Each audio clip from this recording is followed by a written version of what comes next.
Hi, my name is Sherry and this is Crosspotent, a place where magical people meet. And this is going to be your horoscope for August 2017. I got the right paper. Alright, so the month starts out the sun in salmon, which the salmon is the shining star of the forest. The salmon feeds so many animals in the forest. Everyone loves the salmon. The salmon is like the heart of the food chain in the forest. The bears eat the salmons, the eagles eat the salmon, everything eats the salmon. Salmon is very crucial to the food chain, the food web. So the salmon is a very, very powerful energy. But by the 23rd, the sun moves into the brown bear. So this is more of the harvest, the gathering. Also, brown bears tend to streamline everything. They're very good at streamlining, which I wrote down organizational management. That's probably more of a brown bear thing. Now, what's really important about this month is there is a solar eclipse. Yay! On the 7th. It's going to be really powerful. Okay, so the full moon's on the 7th in the otter. The moon is in the otter. The sun is in the salmon. They're opposite each other. So this is your personal fulfillment of the sun, your unique needs versus the universal and common needs of everyone. There's going to be a little bit of a push-pull sort of along those lines for this solar eclipse. You might find it's a turning point of some sort, or the beginning of a new cycle of some sort. The new moon is on the 21st in the salmon. So this is a new moon in finding the energy that feeds the group. Like, what is the group energy? So the 21st is a good time to try to home in on that. Whereas the full moon is kind of like opposites. The sun is opposite the moon, is a push-pull. On the 21st, the new moon is a coming together, a focusing of the power. So that tends to be an initiating or a beginning of the cycle on the new moon. Mercury starts out in the brown bear. This is a very domestic sign. You know, the brown bear is kind of managerial. They like to improve and to innovate. By the 13th, it goes retrograde in the brown bear. So repeating something is going to be good. If you have to go back and redo something, that's good because it's going to be even better the second time around. So don't feel bad about that during the Mercury retrograde after the 13th. Venus is in the woodpecker. This is also a domestic sign, very family orientated, about sacrifice, about understanding. Very quickly, though, it moves on the 26th into the salmon. There's going to be a lot of salmon energy towards the end of the month.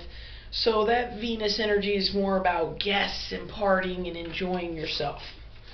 Mars starts out in this, or it's going to be in the salmon the whole month. So there's a lot of salmon energy this month to go with that. The celestial things, you might say, of the solar eclipse and whatnot. So with Mars, your energy planet, being in that, the salmons are very mechanically inclined, interestingly. This is also a time to shine when your energy, what you put your energy into, should be a time for you to shine and get credit for that. It's also a good time for exercise.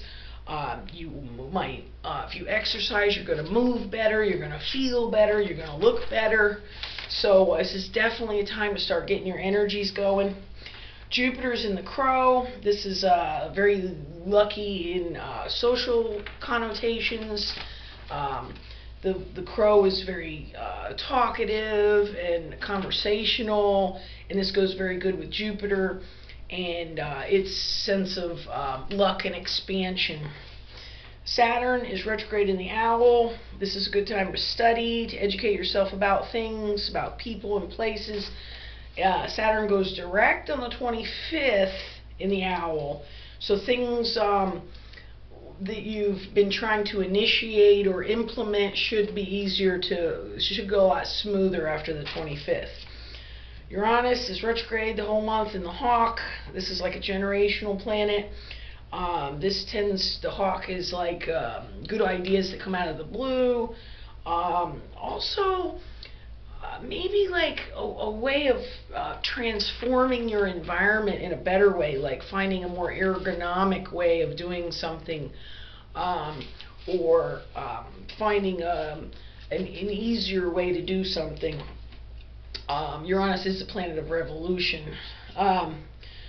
Neptune is retrograde in the Wolf. Wolf is spiritual, but sometimes the Wolf can be a little confused about things too. So while Neptune is retrograde, you might want to just, if you feel a little unsettled about something, just kind of take in more knowledge about it until you feel better about making up your mind about it. If you feel unsettled, maybe you need more information. Pluto is retrograde in the Goose. Is another generational planet. We've noticed that this has been a time when the powerful, the Goose is always jockeying for position. They're always trying to find a leader of the pack. When you see them flying in a V in the sky, one bird's always trying to be in front of the other. So this is a symbolism of the bigger picture of society now, where there's a lot of leaders jockeying for position and powerful powerful people looking for a way to climb their way up. I already discussed the solar eclipse. This is kind of a push-pull between our needs and the needs of the humanity as a whole. You might feel a push-pull of some sort in that way. There's also a big aspect happening on the 4th. Jupiter square Pluto. Jupiter in the Crow with Pluto in the Goose. This is permanent generational changes of Pluto are at a square aspect to your luck and your it might be a time when you have a little bit of difficulty adjusting to those permanent changes in life, and it might take some serious overhaul of your perspective on things. But if you can do it, you'll be that much better for it. So look for that challenge around the 4th. On the 27th is a very good opportunistic aspect. Jupiter sextile Saturn. Jupiter in the Crow sextile Saturn in the Owl. So that's luck sextile, which is opportunity, to your self-discipline and your structure and your habits and your routine. So that would mean that your structures you've been implementing will pay off in a lucky or prosperous way for you towards the end of the month. So keep up the hard work. I have a little thing. This is the stamps that come out from the post office, where you can put your thumb over it and it's heat sensitive and the moon comes out. I thought these were neat stamps. What's really cool is on the back it shows you the path of the eclipse. It's going to go, the shadow of the eclipse is going to move across the United States on August 21st, 2017. Don't miss it. I'm sure you won't. And I look forward to seeing you next month. You can like, share, and subscribe. If you subscribe, you get an email update every time I post one of these videos. And I appreciate you tuning in. Thanks.